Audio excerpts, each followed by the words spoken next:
Hi friends, welcome back to Mahabharata series episode number 84. ఇప్పటి వరకు జరిగిన కథ ఏంటంటే, ద్రౌపది ఒకసారి ఒంటరిగా కుటీరంలో ఉంది. అదే సమయంలో జయద్రథుడు అక్కడికి వచ్చాడు. ఆమెను చూసి కామించాడు. ఆమె కుటీరం లోపలికి వెళ్ళాడు. అక్కడ ద్రౌపదిని కామిస్తున్నాను అని చెప్పాడు. కానీ ద్రౌపది నీకు చెల్లెలి వరస అవుతాను అని చెప్పినా వినలేదు. ఆవిడ్ని ఎత్తుకెళ్ళిపోతుండగా పాండవులు అడ్డుకొని జయద్రథుని తలగొరిగి దాచిగా చేసుకొని అవమానించి పంపారు. ఆ తర్వాత జయద్రథుడు శివుడి కోసం తపస్సు చేసి ఒక వరాన్ని పొందాడు. ఆ తర్వాత ఏం జరిగిందో తెలుసుకోవాలనుకుంటే ఈ వీడియోని స్కిప్ చేయకుండా లాస్ట్ వరకు చూడండి. ధర్మరాజు వద్దకు మార్కండేయ మహర్షి వచ్చాడు. ధర్మరాజు అతన్ని సాదరంగా ఆహ్వానించాడు. ఉచితాసనం ఇచ్చి అర్ఘ్యపాదాలతో సత్కరించాడు. మహర్షి, మేము ద్రౌపది ఈ అడవుల్లో ఇన్ని కష్టాలు పడుతున్నాం కదా, మావలే అడవులలో అష్టకష్టములు పడ్డవారు ఉన్నారా అని అడిగాడు. దానికి మార్కండేయ మహర్షి ఇలా చెప్పసాగాడు. ధర్మజ, పూర్వము ఇక్ష్వాకు వంశంలో అజుడు అనే రాజు ఉండేవాడు. అతని కుమారుడు దశరథుడు. అతనికి 3 భార్యలు. వారిలో కౌసల్య అను భార్యకు రాముడు, కైకేయి అనే భార్యకు భరతుడు, సుమిత్ర అనే భార్యకు లక్ష్మణుడు, శత్రుఘ్నుడు అని కుమారులు కలిగారు. బ్రహ్మకు మానసపుత్రుడైన పులస్త్యునకు వైశ్రవణుడు అనే కుమారుడు జన్మించాడు. వైశ్రవణుడికి తన తండ్రి పులస్త్యుని మాట వినకుండా బ్రహ్మను గూర్చి ఘోర తపస్సు చేశాడు. నలకూబరుడు అనే కుమారుడిని, లోకంలో ఉన్న ధనాన్ని, ఆధిపత్యాన్ని, లంకారాజ్యాన్ని, శివునితో స్నేహాన్ని కోరుకున్నాడు. పులస్త్యుడు తన శరీరం నుండి విశ్రవసుడు అనే వాడిని సృష్టించి వైశ్రవణునికి హాని చెయ్యమని పంపాడు. అది తెలిసి వైశ్రవణుడు విశ్రవసుని వద్దకు పోయి, అయ్యా, నేను మీకు పుత్రునవుతాను, దయచూపుము అని ఆయన నృత్తగీత విశ్వవిద్యాలయరాధనైన పుష్కోత్కట, మాలిని, బకలనే రాక్షస వనితలను సృష్టించి ఇచ్చాడు. వారు విశ్రవసునకు పరిచర్యలు చేస్తున్నారు. విశ్రవసుడు వారికి సంతానాన్ని ప్రసాదించాడు. పుష్పోత్కటకు రావణుడు, కుంభకర్ణుడు, మాలినికి విభీషణుడు, బకకు కరుడు, శూర్పణఖ అనే కవలలు జన్మించారు. విశ్రవసుడు వారికి నామకరణం చేశాడు. వారిలో రావణుడు అత్యంత పరాక్రమవంతుడు, 10 తలలు కలవాడు, కోపిష్టి. కుంభకర్ణుడు కూడా కఠిన హృదయుడు, గర్విష్టి. విభీషణుడు మంచి గుణాలు కలవాడు. కరుడు దుర్మార్గుడు, బ్రాహ్మణులు అవమానించేవాడు, రక్తమాంసాలు ఆహారంగా తీసుకునేవాడు. శూర్పణ కూడా పాపాత్మురాలు, అధర్మపరురాలు.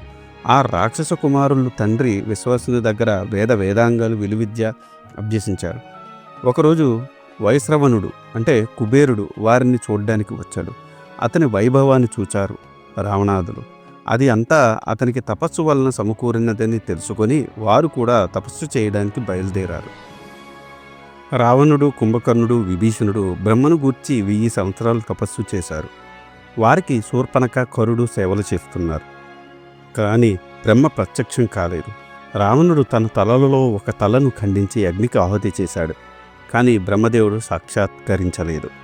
ఆ ప్రకారం 1000 సంవత్సరాలకు ఒక తల చొప్పున 9 తలలను అగ్నికి ఆహుతి చేశాడు. 10,000 సంవత్సరాలు పూర్తయ్యాయి. తన 10వ తలను ఆహుతి చేయడానికి సిద్ధమయ్యాడు రావణుడు. అప్పుడు బ్రహ్మదేవుడు ప్రత్యక్షమయ్యాడు. రావణునికి ఖండించిన 9 తలను తిరిగి ప్రసాదించాడు. ఏం వరం కావాలో కోరుకోమన్నాడు. అప్పుడు రావణుడు, బ్రహ్మదేవ, నేను దేవతల చేత కాని, పితరుల చేత గాని, రాక్షసుల చేత గాని, పాముల చేత కాని, గంధర్వ, విద్యాధర, యక్షుల చేత గాని నేను ఓడిపోకూడదు. విశ్వంలో ఎక్కడికైనా నా ఇష్టం వచ్చినట్టు సంచరించే కామరూపాన్ని ప్రసాదించు అని కోరాడు. బ్రహ్మదేవుడు, రావణ, నీకు మనుజుల వల్ల తప్ప ఇతరుల వల్ల నీకు మరణం సంభవించదు అని వరం ఇచ్చాడు. తర్వాత కుంభకర్ణుడు చూసి, నీకు ఏం వరం కావాలో కోరుకో అని అడిగాడు.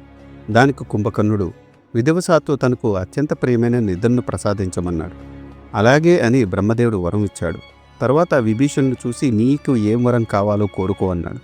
దానికి విభీషణుడు, దేవా, నాకు ఎంతటి ఆపద వచ్చినా నాలో పాపచింతన పాడవకుండా నాకు బ్రహ్మాస్త్రాన్ని అనుగ్రహించు అని ప్రసాదించాడు. దానికి బ్రహ్మ, అయ్యా, నీవు రాక్షస వంశంలో పుట్టినను ఇంతటి ధర్మబుద్ధిని కలిగి ఉన్నావు. నీకు అమరత్వం ప్రసాదిస్తున్నాను నీవు కోరిన వరాలు ఇచ్చాను అని చెప్పి అంతర్ధానమయ్యాడు. బ్రహ్మదేవుని వలన వరాలు పొందిన రావణుడు అమిత గర్వంతో కుబేరుని మీదకు లంకానగరాన్ని యుద్ధానికి వెళ్ళాడు. రావణుడి శక్తి తెలుసుకున్న కుబేరుడు పుష్పక విమానం ఎక్కి లంకను వదిలి పారిపోయాడు. రావణుడు అతన్ని వెంబడించి అతని విమానాన్ని అపహరించాడు. దానికి యక్షరాజైన కుబేరుడు కోపించి, పెద్దవాడైన నన్ను అవమానించి నా విమానాన్ని అపహరించావు, ఇది పరుల పాలు అవుతుంది అని శపించాడు. రావణుడు దేవలోకం మీదకు దండెత్తి ఇంద్రుని దేవతలను జయించాడు, లోకాలను గడగడలాడించాడు. అప్పుడు ఋషులు దేవతలు అందరూ కలిసి అగ్నిదేవుణ్ణి వెంటబెట్టుకుని బ్రహ్మదేవుని దగ్గరకు వెళ్ళారు. విశ్రవసుని కుమారుడు రావణుడు దేవతలను జయించి వారిని తన దాసులుగా చేసుకున్నాడు. లోకాలను భయంతో వణికిపోతున్నాయి. మీరే మమ్మల్ని కాపాడాలని ప్రార్థించారు. నేను ఈ విషయంలో నారాయణుడితో ఆలోచించి ఒక నిర్ణయం తీసుకుంటాను. శ్రీ మహావిష్ణువు మానవునిగా జన్మించి అతన్ని హతమారుస్తాడు. ఇంద్రుడు మిగిలిన దేవతలు కోతులుగా ఎలుగుబంట్లుగా జన్మిస్తారు అని దుందుబు అనే యక్షకాంతను పిలిచి ఆమెను కుబ్జ రూపం మందర అనే పరిచారికగా భూలోకంలో జన్మించి దేవకార్యం నిర్వహించమన్నాడు. బ్రహ్మదేవుని ఆజ్ఞ ప్రకారం దేవతలు పెద్ద కొండలు వలె వజ్ర సమానమైన శరీరములతో అత్యంత పరాక్రమవంతులైన కోతులుగా ఎలుగుబంట్లుగా జన్మించారు. ఇది ఈనాటి వీడియో. ఆ తర్వాత ఏం జరిగిందో తెలుసుకోవాలనుకుంటే మీరు నా నెక్స్ట్ వీడియో కోసం వెయిట్ చేయాల్సిందే. దానికన్నా ముందు నాదొక చిన్న రిక్వెస్ట్. నేను చేసే ఈ మహాభారత సిరీస్ వ్యాస భారతం నుండి కవిత్రయం అంటే నన్నయ్య గారు, తిక్కన గారు, ఎర్రప్రగడ గారు తెలుగులోకి అనువదించారు. అదే ఈ మహాభారతాన్ని నేను మీకు యథాతథంగా అందించాలనే సదుద్దేశంతో ఈ వీడియోలు చేస్తున్నాను. ఏ జనరేటెడ్ ఇమేజెస్తో వీడియోస్ చేయడం కొంచెం కష్టతరమైన విషయం అయినప్పటికీ మన సనాతన ధర్మంలో ఉన్న మంచిని చెప్పాలనే ఉద్దేశంతో పూర్తి కథని ఈ వీడియోల రూపంలో అందించడం జరుగుతుంది. అందుకని మీలాంటి వారి సపోర్ట్ నాకెంతో ముఖ్యం. మీరు నన్ను సపోర్ట్ చేయాలనుకుంటే జస్ట్ మీ అభిప్రాయాన్ని కమెంట్ల రూపంలో తెలియచేస్తూ, లైక్ చేస్తూ, 10 మందికి షేర్ చేస్తూ మన ధర్మాన్ని 10 మందికి అందేలా చేయాలని కోరుకుంటున్నాను. ఈ వీడియో కనుక మీకు నచ్చితే do like, share and subscribe. Thanks for watching. జై సనాతన ధర్మం.